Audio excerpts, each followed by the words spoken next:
On today's episode, the best places to live and work around the world as a digital nomad, the Facebook productivity tax, and working on and building remote teams.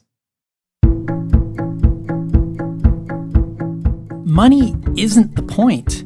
A business should be about lifestyle, impact, and meaning. And you can still earn a ridiculous amount of money without sacrificing any of that.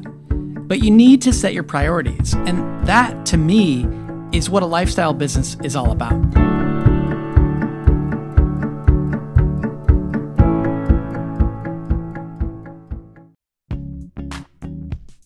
Today's episode is brought to you by Fizzle, the company I co-founded to help entrepreneurs just like you navigate the sometimes stormy waters of building a business. Fizzle features the step-by-step roadmap for independent entrepreneurs and the most active and supportive community of lifestyle business builders on the web. Get access to the roadmap, weekly coaching, and hundreds of hours of video training, all included as part of your free trial. That's right, just visit fizzle.co/lifestyle to get a very special 5-week free trial. That's fizzle.co/lifestyle. Welcome back to Lifestyle Business Weekly, the show and weekly curated email for people interested in lifestyle business and independent entrepreneurship. I'm Corbett Barr. Up first today, I wanted to tell you about a really cool resource called Nomad List. Nomad List collects data points about over 500 cities around the world to help you find the best places to live and work if you're a digital nomad. They rate cities by cost and weather, safety, internet speed, and a bunch of things that you would care about if you're trying to find a place to live and work for a while. I've spent a decent amount of time traveling and working from different places around the world, and I know that one of the most frustrating things is having crappy Wi-Fi. This tool helps you find places with not only great weather and a low cost of living, but also decent Wi-Fi, which is really a key if you want to be able to work efficiently from anywhere in the world. For example, let's say I wanted to find a place that costs less than $2,000 a month and had at least fast Wi-Fi. You can see here that we're down to 83 places around the world. I'll click Filter Cities, and it shows us the best by what they call their Nomad score, and that's based on their own proprietary rankings of the different elements that they're taking a look at. Budapest, Hungary comes up in the #1 spot. That's a nice place. I've been there before and had a great time. And you can see that there are really places around the world, including places in the United States. Knoxville, Tennessee, it looks like, is a decent place to live if you're looking for fast Wi-Fi and less than $2,000 a month. If you click on one of these cities, you'll see that they score each of the different categories. So you can look, for example, if you're hoping for great nightlife. Well, it looks like Budapest has really great nightlife, so that's cool. You can also look and see questions people have about Budapest and the people who are connected with Budapest who are part of this nomad community, which I'll mention in a second. And then they also break down the cost of living so you can see what different things will cost, including what a half liter of beer costs, which is pretty important, I guess, or a cappuccino. Nomad List also has a companion Slack channel called Nomads, and I believe there are about 3,000 people who participate in Nomads who are living and working around the world, and it's a great place to meet people in different cities. I haven't used it myself, but I've heard that it's great, and I believe it only costs around $50 to join that list, so check that out as well. Now let's talk about building and working on remote teams. I know this show is meant for people interested in lifestyle businesses and independent entrepreneurship, but that doesn't necessarily mean that you have to be building your own business. I'm also a really big fan of working on remote teams and for lifestyle businesses. For example, you might be thinking about building a business simply because you want the freedom and flexibility that it allows. Maybe you want to be able to live and work from anywhere in the world. But did you know that there are companies that you could work for that allow you to do that right now? In fact, there are more and more remote workforces every year. In fact, there are some companies that are even virtually managerless, where you join and are judged simply by the results you produce and not so much about how many hours you're spending or the specific hours of the day that you're working. So it could be really convenient for you to work for one of these companies and to be able to have that freedom and flexibility that you're looking for without having to build the business yourself. And of course, on top of the freedom, most of the companies that are building these innovative remote teams are very small companies, lifestyle businesses, or startups. And these are some of the best places for you to learn really quickly and to gain skills that you would need if you do decide that you want to build your own business after working for one of them. So here's a great resource to get started. Check out this article at the Cloud Peeps blog about 10 of the top remote work cultures and the secrets behind them. These are some great places to start looking if you're hoping to score a position at one of these kinds of companies. And if you're planning to build your own remote workforce, there are some really great tips here as well. Be sure to check out the resources down at the very bottom. This is what reminded me about Nomad List, which I just mentioned. And there are several other really great resources for being able to pull off working around the world because it is a special skill. Now we have a reader-submitted question, or a viewer-submitted question, I guess, from Shun J. Shun says, how are you able to focus so well with the distractions of Facebook? For all the good of Facebook for business, I often feel so sucked in and end up wasting so much time. I feel I would be so much further in my business. It's a great question, Shun, and I think we all deal with this from time to time. I know I do. I tend to think of it as simply a Facebook productivity tax, the kind of tax that you have to learn how to limit over time. Sometimes I know I go into Facebook thinking, oh, I just need to do something really quickly, and 5 or 10 minutes go by, or maybe more, and then I forgot what I was working on in the first place.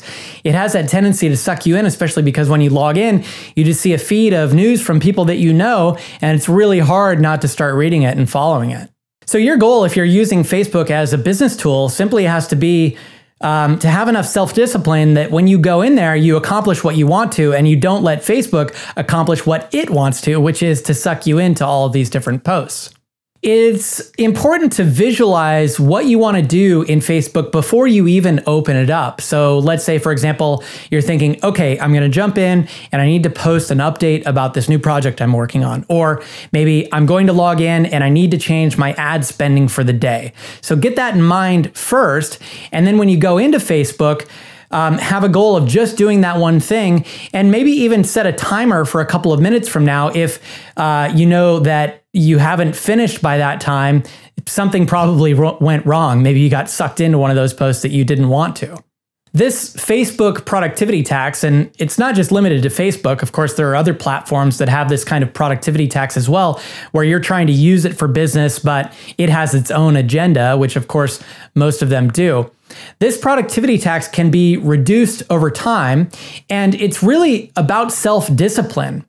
And building a business is pretty much all about self-discipline. It's about making yourself work on things that you know will have a longer-term payoff instead of falling for the short-term things that your brain might want you to do right now. Your productivity tax might be Facebook. For other people, it might be watching TV or checking the news repeatedly or making a snack in the kitchen. So being aware that you're avoiding work with these little hits of dopamine that you get from a platform like Facebook is the first step. Then making sure that the business or project that you've decided to work on is exciting enough to you to be its own motivation eventually. I think that's the next step. The next step after that is to design a system that allows you to improve your self-discipline over time. And then finally, your goal is to have enough self-discipline that hopefully you don't get sucked into Facebook very often, if at all. As I mentioned before, I still get sucked in, even though I've been working on building businesses for 10 years. And I think that's okay. I still waste some time in Facebook. But when I know I have something really important to do now, I'm able to control how much time I spend in there. And I'm able to remind myself that, oh, I came in here for a specific reason, and now it's time to turn it off. Now we have a question from viewer Sia Mohajer about social media. Sia asks, for someone who is just starting out, should I be active on all forms of social media or just pick one or two? How do you determine which method of social media is best for your business? This is a really great question, Sia. And I think that when you're just starting out, It's easy to feel like you have to be everywhere all at once, especially when you look up to people that you follow on social media or people in your space and you see that they're everywhere. You see that they're on Twitter and Facebook and Pinterest and Snapchat and whatever else there is out there, the flavor of the month. This concept of being everywhere seems to make sense because, of course, the more places you are, the more opportunities you have to find potential customers. But I actually think this is a losing strategy for beginners. First, you should consider that the people you want to reach are probably mostly spending their time on one particular platform. And now this depends on what kind of audience you're trying to build. For example, if you're a mom blogger, you might find that most of your potential customers hang out on Facebook. If you are building something for software developers, you might find out that they hang out mostly on Twitter. If you're building something for entrepreneurs, maybe you find out that they hang out on Product Hunt or something like that. The answer is going to be different for different audiences. But the point is, you need to figure out where your potential customers are likely most hanging out, and then focus your efforts on that one platform, at least to begin with.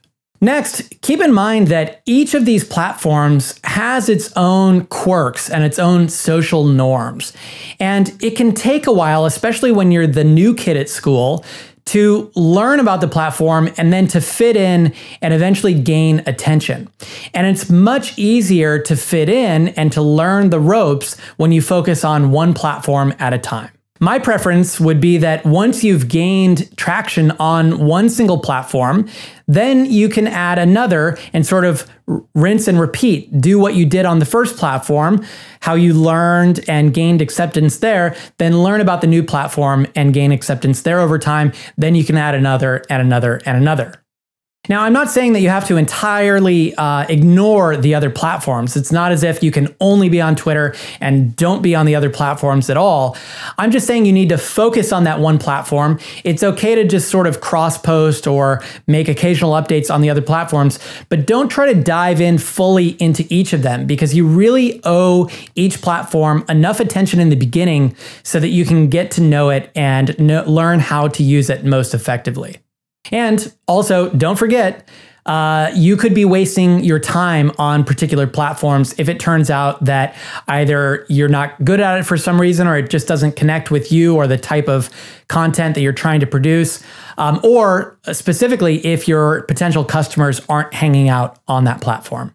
All right, that's it for this episode of Lifestyle Business Weekly. I hope you've enjoyed it as much as I have. And if you'd like to ask me a question, I would be happy to answer it on an upcoming show. All you have to do is leave a comment below wherever you're watching this video, on Facebook or YouTube, most likely.